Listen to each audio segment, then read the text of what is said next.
Hello student, कैसे हो? आशा करता हूँ सब अच्छे होंगे और अपनी तैयारी घर पे बैठ के कर रहे होंगे। और आपकी तैयारी एकदम शानदार ज़बरदस्त चल रही होगी। और आज की बात करते हैं। आज अपन जो है क्लास लेके आए हैं, जिसमें पहले पिछली बात कर लेते हैं। पिछली क्लास में अपन ने क्या पढ़ा वो बात कर लेते हैं। पिछली क्लास में पढ़ा अपन ने, अपना चैप्टर चल रहा था सरल मशीनें और उत्तोलक। ठीक है। उसमें पिछली क्लास में अपन ने पढ़ा टाइप ऑफ सिंपल मशीन। सरल मशीनों के प्रकार पढ़े थे अपन ने। Pulley, incline plane, lever, wheel and axle, differential wheel and axle और स्क्रू जैक। ये अपन ने पार्ट पढ़े थे, जिसमें पहला टॉपिक था अपना पुली और पुली या गिरनी। ठीक है। तो पुली में अपन ने पढ़ा था भाई 4 प्रकार की पुलियाँ होती है। स्थिर गिरनी, ये जो अपने दिख रही है आपको, ये स्थिर पुली है। इसमें एक तरफ एक एक पुली होती है, उस पर एक तरफ रस्सी होती है, एक तरफ वेट होता है। ठीक है। और इसका मैकेनिकल एडवांटेज कितना होता है? एक होता है। जितना आप प्रयास लगाओगे उतना ही वेट ऊपर जाएगा, इसका मतलब ये होता है। ठीक है। फिर बाद में दूसरी जो टाइप है वो है चल गिरनी, मूवेबल पुली। इसमें 2 गिरनियाँ होती है। ठीक है। एक एंड तो हुक से बंधा रहता है। ठीक है। और दूसरा एंड जो है वो फ्री रहता है, जिससे अपन प्रयास लगाते हैं। इसमें ये जो दिख रहा है ये रस्सी है, जो एक सिरा तो हुक से है, दूसरा जो है प्रयास के लिए छूटा हुआ है। तो जितना अपन प्रयास लगाएंगे उसका आधा जो है वेट ऊपर जाएगा। प्रयास का आधा जो है वेट ऊपर जाएगा। ठीक है। अपन ने 2D 2 बार यहाँ पे प्रयास लगाया। ठीक है। 2 बार प्रयास लगाया तो ये 1 बार ऊपर गया है। ठीक है। ऐसे मान लो। तो यहाँ पे 2D अपन ने प्रयास लगाया तो डी ये डिस्टेंस कवर करेगा, यहाँ से यहाँ चला गया और इसको अपन ने यहाँ से यहाँ लिया थे। तो यहाँ पे इसका मैकेनिकल एडवांटेज होता है 2, क्योंकि पुलिया 2 है तो मैकेनिकल एडवांटेज भी जो है वो 2 होगा। ठीक है। अब बात करते हैं आज की। आज में जो है वो तीसरा जो टॉप पॉइंट है वो बताएंगे। तीसरा प्रकार क्या है? गुटका तथा टेक्कल, ब्लॉक एंड टेक्कल इसका पॉइंट है। तीसरा प्रकार है। इसमें देखो एक ब्लॉक होता है, ये जो है ये आपको दिख रहा है पार्ट, ये फ्रेम दिख रहा होगा जिस पे 3 पुलियाँ लगी हुई है। ठीक है। तो ये जो आपको फ्रेम दिख रहा है इसको क्या कहते हैं? ब्लॉक। क्या कहते हैं इसको? ब्लॉक। तो अपने को 2 ब्लॉक दिख रहे हैं और प्रत्येक ब्लॉक में कितनी है? 3 पुलियाँ हैं। ठीक है। 3 पुलियाँ दिख रही है। तो टोटल कितनी पुलियाँ हो गई? 3 इसमें और 3 इसमें, 6 पुलियाँ हो गई। ठीक है। और ये नीचे जो है ये वेट बंधा हुआ है लास्ट वाली पुली से हुक के द्वारा। ठीक है। तो इसमें जो है ये जो नीचे वाला ब्लॉक है, ऊपर वाले ब्लॉक से एक हुक लगा हुआ है जो नीचे वाले ब्लॉक के फर्स्ट पुली से रस्सी को बांधे हुए है। ठीक है। तो ये रस्सी यहाँ से बंध कर इसको कवर कर रही है, फिर यहाँ से इसको कवर कर रही है, फिर यहाँ से इसको लास्ट वाले को कवर कर रही है, और फिर ये जाकर यहाँ पे जो है अपने को प्रयास के लिए पॉइंट छूटा हुआ है। ठीक है। तो इसमें 6 पुलियाँ हैं और सेकंड ब्लॉक के फर्स्ट पुली से स्टार्ट हो रही है रस्सी, जो इस प्रकार से चलती हुई आखिरी एंड तक जा रही है। ठीक है। तो थोड़ा थ्योरी की बात कर लेते हैं। इसमें क्या लिखा है? इस प्रयोजन में 2 गुटके होते हैं। मैंने जैसे बताया कि भाई ये जो आपको फ्रेम दिख रहा है, ये पॉइंट 3 पॉइंट दिख रहे हैं। ठीक है। इसको क्या कहते हैं? ब्लॉक कहते हैं, गुटके। ठीक है। इसमें 2 गुटके होते हैं, प्रत्येक गुटके में 3 गिरनियाँ होती हैं। जैसे देखो ये एक गुटके में 3 गिरनियाँ लगी हुई है। ठीक है। एक गुटका स्थिर होता है। ये जो है पहला जो गुटका है वो स्थिर होगा, क्योंकि यहाँ से ये हुक से बंधा हुआ है। ठीक है। ये फ्रेम किया हुआ है ना ऊपर से। और ये जो है चल गुटका कहलाता है, क्योंकि इसमें क्या है, कोई फिक्स नहीं है। ठीक है। हुक के द्वारा ये केवल लटका हुआ है। तो दूसरा गुटका गतिशील होता है। ठीक है। गतिशील का मतलब फ्री होता है। और भार भार जो है नीचे गतिशील गुटके से लगे हुक से बंधा रहता है। तो ये गतिशील जो गुटका है इसके हुक से बंधा है। ठीक है। ऊपर वाले गुटके के नीचे एक हुक से रस्सी बांधकर सभी गिरनियों से होती हुई ऊपर वाली गिरनी से गुजारते हैं। ये देखो ये हुक से बंधकर एक रस्सी जा रही है, जो हर पुली के घूमकर लास्ट में अपने को पॉइंट देती है। ठीक है, गुजरती है, जिस पर शक्ति लगाई जाती है। एक ही रस्सी का प्रयोग करने से रस्सी के प्रत्येक स्थान पर खिंचाव पी के बराबर होता है। मतलब यहाँ पे अपन प्रयास लगा रहे हैं तो हर पुली पे जो है वो प्रयास लगेगा। तो कितना अपन ने तो यहाँ पे एक बार प्रयास लगाया, तो यहाँ पे कितने प्रयास लग गए, जितनी पुली होगी उतने ही प्रयास लगेंगे। तो 1 2 3 4 5 6, तो 6 प्रयास यहाँ पे लगेंगे। ठीक है, तो मैकेनिकल एडवांटेज यानी यांत्रिक लाभ क्या होगा, यांत्रिक लाभ का फॉर्मूला है W/P, वेट बटे हुआ प्रयास। ठीक है, भार बटे हुआ प्रयास ही होता है। तो भार अपन ने, भार क्या होगा 6P, क्योंकि 6 पुलियाँ यहाँ पे लगी हुई है तो उसका भी तो काउंट होगा ना। ठीक है, तो वेट बराबर क्या होगा 6P। भाई 6 बार प्रयास करेंगे तो ये पहले अपन ने ये मान लो ये प्रयास किया, पहले इस रस्सी को खींचा तो सबसे पहले ये पुली घूमेगी। ठीक है, ये घूमेगी, फिर ये घूमेगी, फिर उससे ये घूमेगी, फिर इससे ये घूमेगी, फिर इसके द्वारा ये घूमेगी। ठीक है, और ये लास्ट में जो है वेट ऊपर आएगा। तो इस प्रकार ये 6 जो है पुलियाँ काम करेंगी, इसलिए इसको वर्क जो भार है वो 6P के बराबर बताया है। P यानी प्रयास। तो मैकेनिकल एडवांटेज क्या हो जाएगा, W की जगह 6P रख देंगे, P से P कट जाएगा तो मैकेनिकल एडवांटेज कितना आ गया 6। ठीक है, आप यहाँ पे देख सकते हो कि चल गिरने में 2 पुलियाँ थी तो मैकेनिकल एडवांटेज 2 था। यानी डिपेंड किस पे कर रहा है, पुलियों पे डिपेंड कर रहा है कि अगर पुली 1 है तो मैकेनिकल एडवांटेज भी 1 है, जो पिछली टाइप में अपन ने पढ़ा था स्थिर घूर्णी में। और चल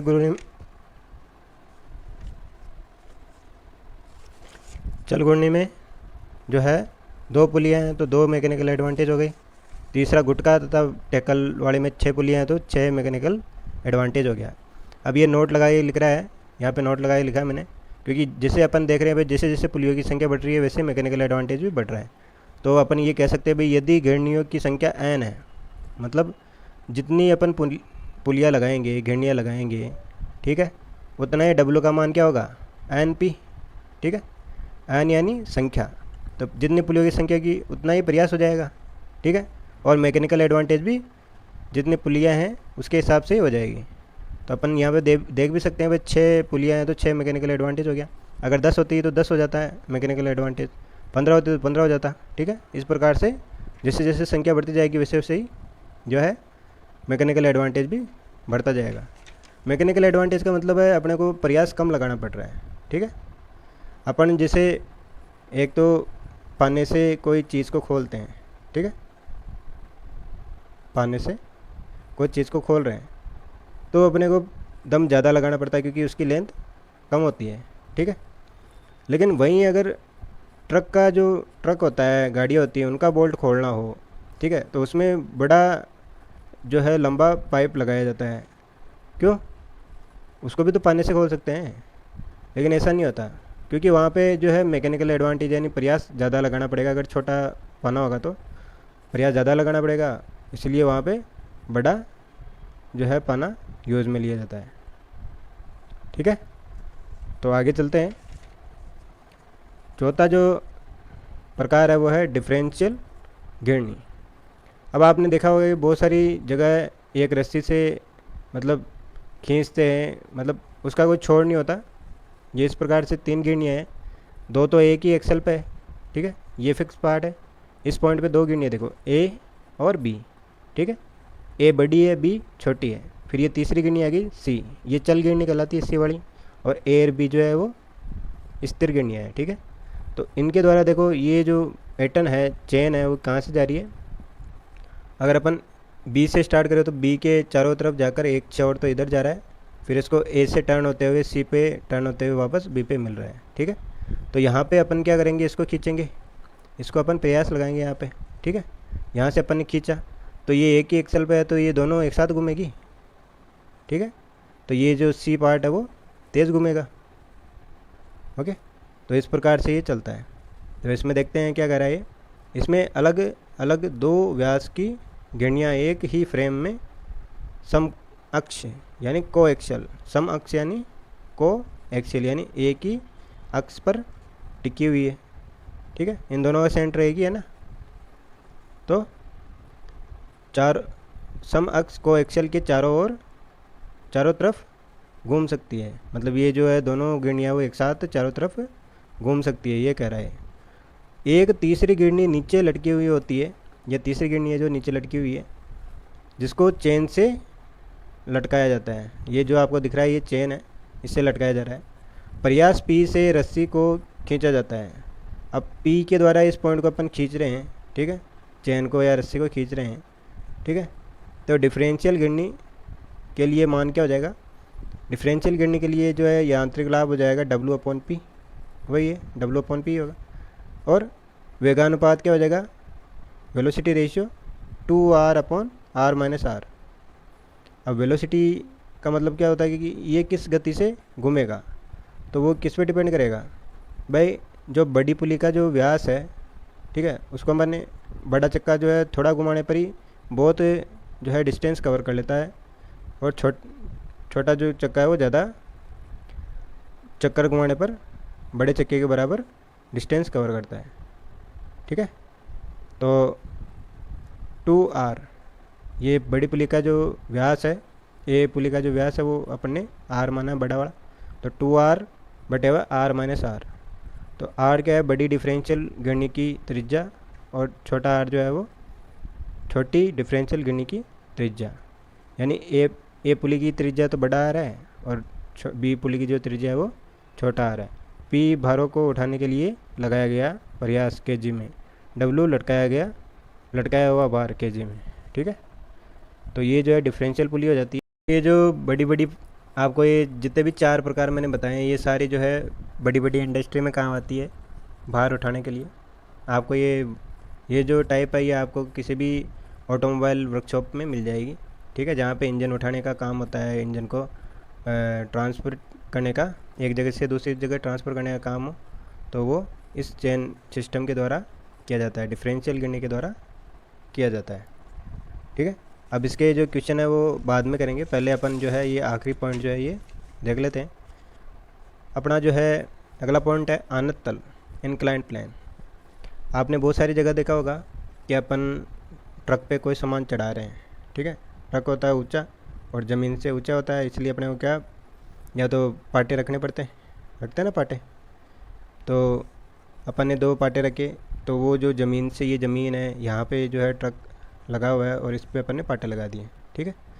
तो ये क्या करेगा, इंक्लाइंड प्लेन ही तो बढ़ेगा। जैसे सीढ़ी है, सीढ़ी पे अपन चढ़ते हैं तो सीढ़ी क्या है, इंक्लाइंड प्लेन ही तो है, तिरछे तो चढ़ रहे हैं अपन, पहाड़ पे चढ़ते हैं तो भी तिरछे चढ़ रहे हैं, ठीक है। तो ये जितने भी जहाँ पे चढ़ाई की बात आती है वो सारे आनत तल यानी इंक्लाइंड प्लेन होते हैं। तो ये क्या कह रहा है, झुके हुए तल को आनत तल कहते हैं, यानी जो तिरछा है, झुका हुआ है थीटा कोण पे, वो आनत तल कहलाता है। यह क्षैतिज से थीटा कोण पर होता है। ये जो अपना ये BC है, BC के मुकाबले BA जो तिरछा तल है वो थीटा कोण पर है ना। आनत तल का प्रयोग भारी बोझ को आसानी से ऊपर पहुंचाने में होता है।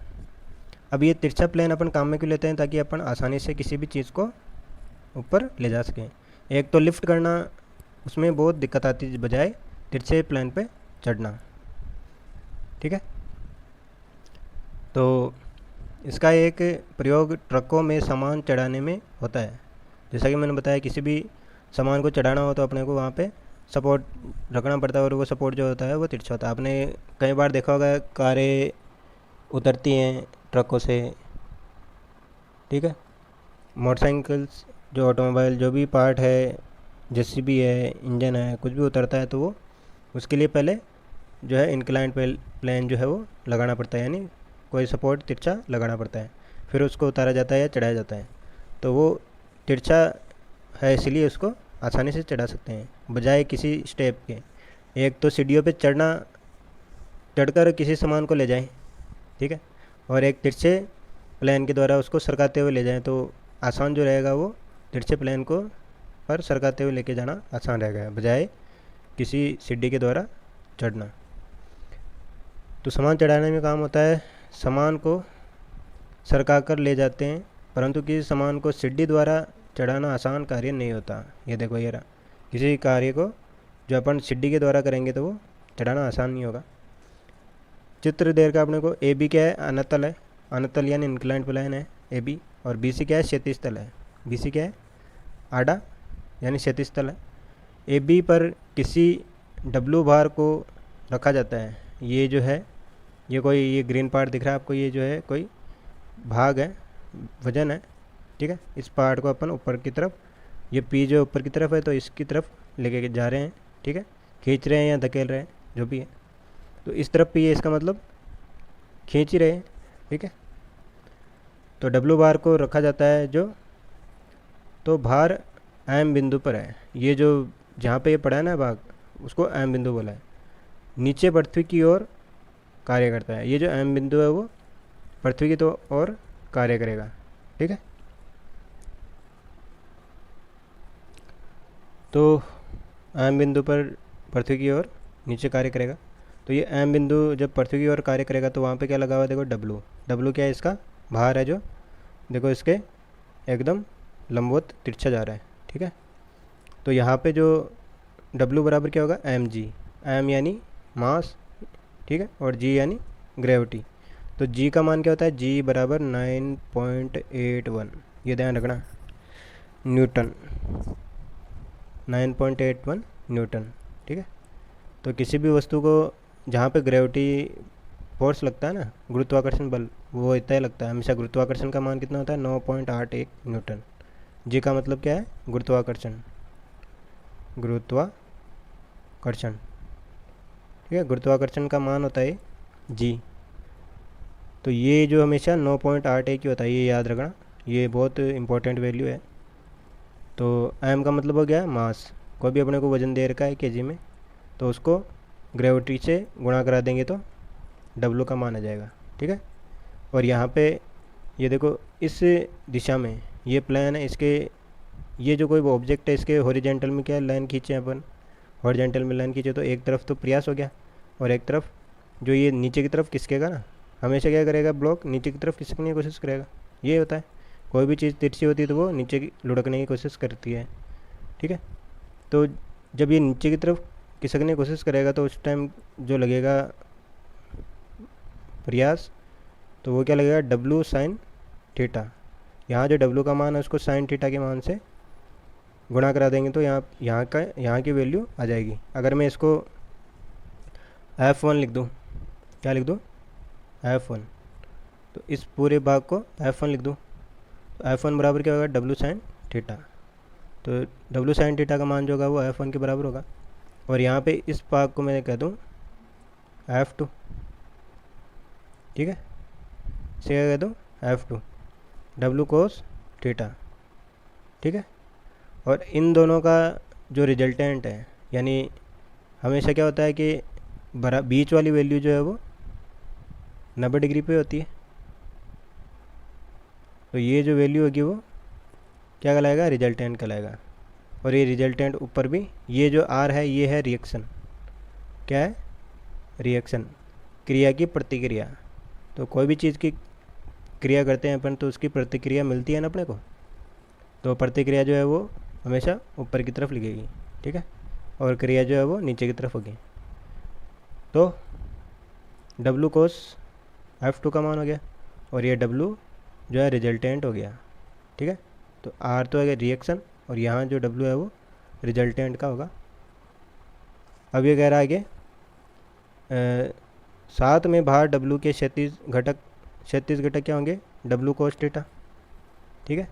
डब्लू का जो क्षैतिज, यहाँ पे अगर मैं इसको त्रिभुज मानूँ, इस चीज़ को मैं अगर त्रिभुज मानूँ, ठीक है, तो ये क्या हो गया, क्षैतिज ही हो गया ना। तो ये यहाँ पे कोस, डब्लू कोस थीटा आएगा, और वह ऊर्ध्वाधर घटक जो होगा वो साइन थीटा होगा। ऊर्ध्वाधर घटक यानी ये होगा, ये जो पार्ट है, ये जो लाइन मैंने खींची ये होगा डब्लू साइन थीटा, क्योंकि ये भी इस तरफ जा रहा है और ये भी इस तरफ जा रहा है, इसलिए इसको डब्लू साइन थीटा बोला है, ठीक है।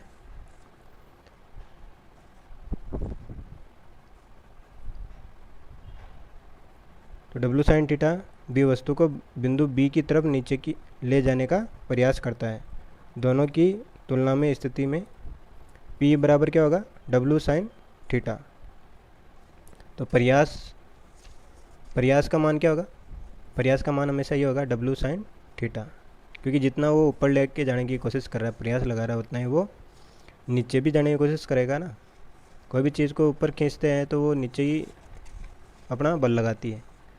फिर जो वेलोसिटी रेशियो है, वेगानुपात, वी आर, ये क्या होगा, डब्लू बटे हुआ डब्लू साइन थीटा। तो डब्लू से डब्लू कट जाएगा, साइन थीटा यहाँ पे रह जाएगा, तो इसका वेलोसिटी रेशियो क्या हो जाएगा, एक बटे हुआ साइन थीटा। तो एक बटे हुआ साइन थीटा को मान क्या होता है, अपन ने पढ़ा था ट्रिग्नोमेट्री में, एक बटे हुआ साइन थीटा बराबर होता है कोसेक थीटा।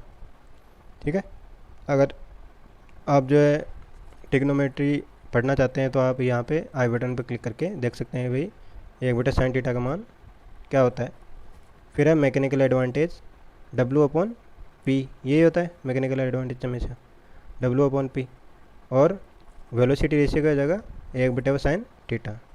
तो यहाँ पे जो है तिरछे तल का जो मान होगा वो ये होगा, मैकेनिकल एडवांटेज जो होगा वो डब्लू अपॉन पी होगा, और वेलोसिटी रेशियो एक बटे साइन थीटा हो जाएगा। ठीक है, तो इस प्रकार से ये जो है आनत तल भी कंप्लीट होता है। आशा करता हूँ आपको समझ में आएगा। तो यहाँ पे एक सवाल ले रहे हैं। सवाल अपने को ये कर रहा है कि किसी तिरछे तल पर कोई बेलनाकार भार को 0.9 मीटर ऊंचाई पर पहुंचाने के लिए कितना प्रयास लगाने की आवश्यकता होगी। मतलब ये कोई बेलनाकार भाग है, ये आपको दिख रहा है, ये बेलनाकार है, इसको अपने को यहाँ से इस, ये डॉटेड आपको दिख रहा है, यहाँ पे इस पोजीशन पे लाना है। तो यहाँ से इस पोजीशन पे लाने के लिए ये इस तल की ऊंचाई है, ठीक है, 0.9 मीटर इसकी ऊंचाई है, और इस तल की जो लंबाई है, ठीक है, तो कह रहा है कि कितनी प्रयास लगाने की आवश्यकता होगी यदि तिरछे तल की लंबाई जो है 1.4 मीटर हो और वह भार जो है 220 केजी हो। ठीक है, तो अपने को ये जो भाग है, ये जो भार है, इसका जो ये जो बेलनाकार भाग है इसका वजन कितना देर का, 220 केजी। ठीक है, और लंबाई कितनी देर की है, ये देर की 1.4 मीटर। तो ये लंबाई 1.4 मीटर है, ये 220 केजी है। तो अपने को पी का मान ज्ञात करना है, बताया था ना प्रयास, ऊपर लेके जाएंगे तो उसका प्रयास कितना होगा, और डब्लू का मान अपने को निकालना पड़ेगा। ठीक है, तो यहाँ पे जो है अपन क्या जानते हैं, डब्लू का मान क्या होता है, डब्लू बराबर होता है एम इंटू जी। तो एम बराबर कितना देर का अपने को, 220 केजी। ठीक है, और जी का मान कितना जानते हैं, 9.81, ठीक है, न्यूटन, ये मानते हैं ना। तो इन दोनों को गुणा करा देंगे तो डब्लू का मान आ जाएगा, डब्लू बराबर 220 गुणा 9.81 न्यूटन। तो ये हो जाएगा 2556 न्यूटन। ठीक है, तो इसका मान आ गया, डब्लू का मान आ गया अपने पास। अब अपने को प्रयास का मान, पी का मान ज्ञात करना है। ठीक है, तो पी बराबर क्या होगा, प्रयास पी बराबर, तो पी बराबर होगा अपने पास डब्लू गुणा, ठीक है, और साइन थीटा। तो साइन थीटा अपना होता है ना, जैसा कि अपन ने पिछली बार पिछले पॉइंट में देखा था,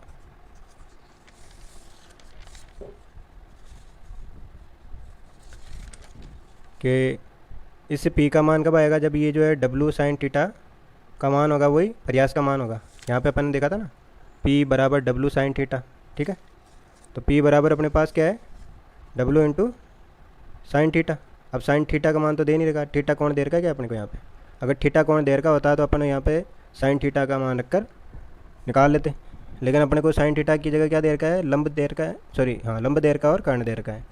तो साइन थीटा बराबर क्या होता है, लंब बटे हुआ कर्ण होता है।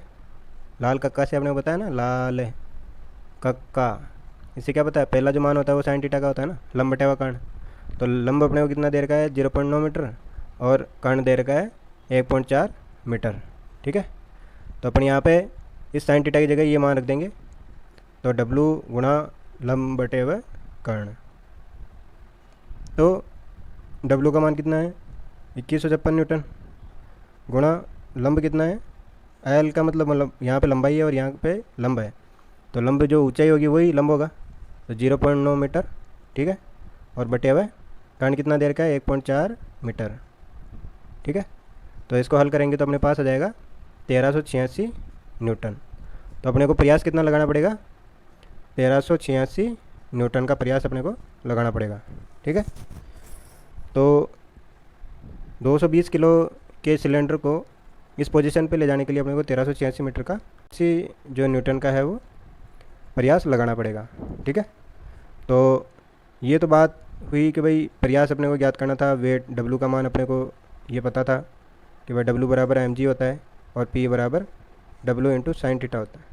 क्यों? क्योंकि इस तरफ जो है ये भार गुड़कने की कोशिश करेगा हमेशा।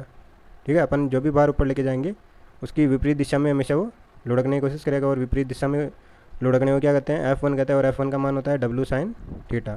तो F1 का मान होगा वही p का मान होगा, तो p बराबर डब्लू इंटू साइन थीटा इसलिए होगा, और अपने पास ये मान निकल के आ गया। ठीक है, और इसी प्रकार आपको ऐसा ही एक सवाल दे रहा हूँ मैं घर के लिए। तो यहाँ पे अगला सवाल में अपने को दे रखा है वही तिरछा प्लान है। ठीक है, सेमी क्वेश्चन है, p है, w है, h है, l है, और वही बेलनाकार भाग को ऊपर लेके जाना है इस पोजीशन, इस हाइट पे।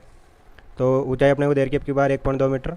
अब की बार अपने को प्रयास दे रखा है, ये जो p का मान है ये अपने को दे रखा है 150 न्यूटन। ठीक है, 150 न्यूटन अपने को p का मान दे रखा है, और l का मान दे रखा है 3.5 मीटर। ये जो है लंबाई 3.5 मीटर दे रखी है, और अपने को निकालना क्या, w निकालना और m निकालना है। तो अपने को p का मान पता है, ठीक है, w साइन थीटा होता है, और साइन थीटा अपने को पता नहीं है, लंब बटे हुआ कर्ण तो पता है, तो लंब बटे हुआ कर्ण से साइन थीटा का मान आ जाएगा, और उससे अपने पास w का मान आ जाएगा। ठीक है, तो w के मान क्या होता है अपना m इंटू जी, तो w में g का भाग देने पर अपने m का मान आ जाएगा। तो इस प्रकार से इस सवाल को आप कर सकते हो। तो मैंने सवाल भी बता दिया है और हिंट भी दे दिया है वही कैसे करना है, तो आप जो है इस सवाल को करें। और ये बहुत इंपॉर्टेंट टॉपिक है, क्योंकि मेन एग्ज़ाम में इसके बहुत सारे सवाल आते हैं। ठीक है, एग्ज़ाम की दृष्टि से बहुत इंपॉर्टेंट टॉपिक है ये, और जब तक अगली क्लास तक आप प्रयास करें इस सवाल को करने की, और अपना ध्यान रखें। तब तक के लिए धन्यवाद।